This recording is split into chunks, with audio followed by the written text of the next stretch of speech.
Okay, guys, we'll follow the same format. So if you want to ask a question, please raise your hand. We do need to get Pedro to training, so if we can keep it to one question per person, please, that'd be really helpful. Who would like to get us started? Yes, yeah.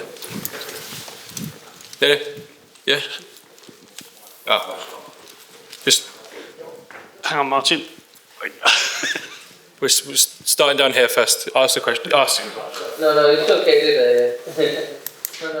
Could I have one? Okay. So, hi. What do you know about Djurgarden, and do you know any of the players of the team? Yeah, we know about the team, but normally we prepare ourselves to the game. Of course, we know how they play and the stuff that they do.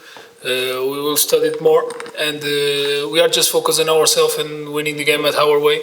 So that is the important stuff and what we are focused on. Right. Yep.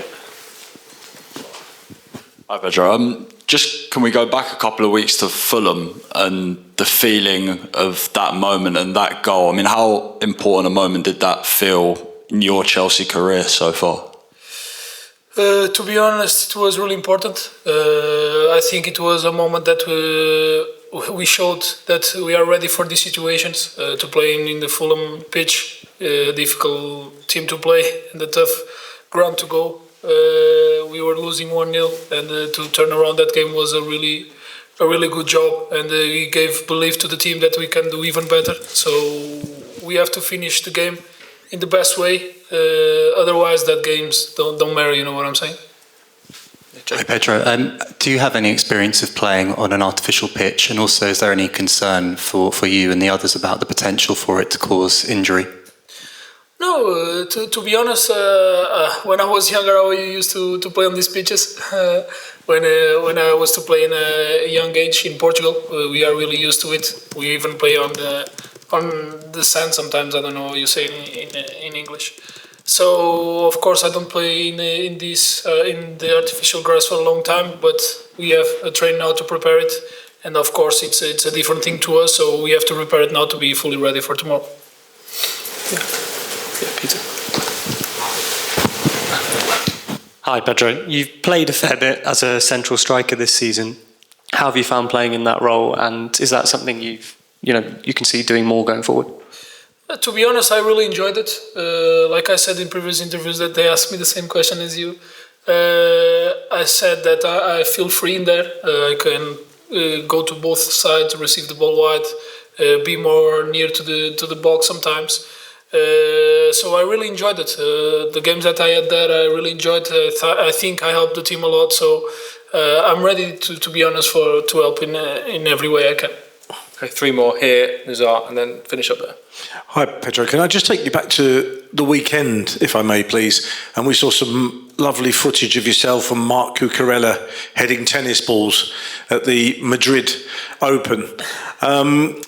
We also all saw the story about the power cuts in Spain and in Portugal, and we've been scratching our heads as how you've made it here and haven't been stuck in Spain. Can you talk us through it? Were you caught up in the problems? I will tell just a little bit. I remember to walk with my girlfriend in the city of Madrid, and somehow there was no lights, but luckily we went to the airport and we make it, because I think only like at 7 the flights were not departing, so we were lucky to get out of that, and the next day we were training. So you only just made it then? Yeah, we made it. Ben and Nazar, sorry. Just on that tennis quickly, you and Marc Cucurella nearly got your head blown off by a ball. Were you taken by surprise? Yeah, to be honest, I didn't watch tennis for a long time at live, and the ball was so fast that in the first one I was laughing to him, and this is why the second one I was surprised, because I was speaking to them and the ball came so fast, and I was surprised with the ball, yeah. Just on your numbers as well, this is your best goals output. Can you talk a little bit about the key to that, and if you set any targets for the season? No, to be honest, like I said before, I don't set the targets in terms of that, because I know that the things come the way that I think the things will come naturally. So I try to create as much chance as I can, and to finish the most chances I can. So this is the way I think the football. There is any other ways to help the team as well. So to be honest, I just try to do my best and try that the things will come easily, because sometimes if you put too much pressure on yourself to achieve certain goals, the things will not go through with it. So I'm really focused on playing just my game, and then the things will come in. Hi Pedro, you talked brilliantly about the Fulham game where you came back, but part of that game was Tyrique George's first goal. I wondered what you made of him and sort of his output and how he's helped the team later on in the season. No, like you saw in the game, Tyrique is ready to help the team. He's a really good lad that helps a lot with very good skills and talent. So the thing he has to do is to continue to do what he's doing, and we will need him in the games. So I think he's in the right way to help the team, and we are really happy for him as well. Last question. Thank you. Hello, Pedro. Makoto from Swedish Aftonbladet here.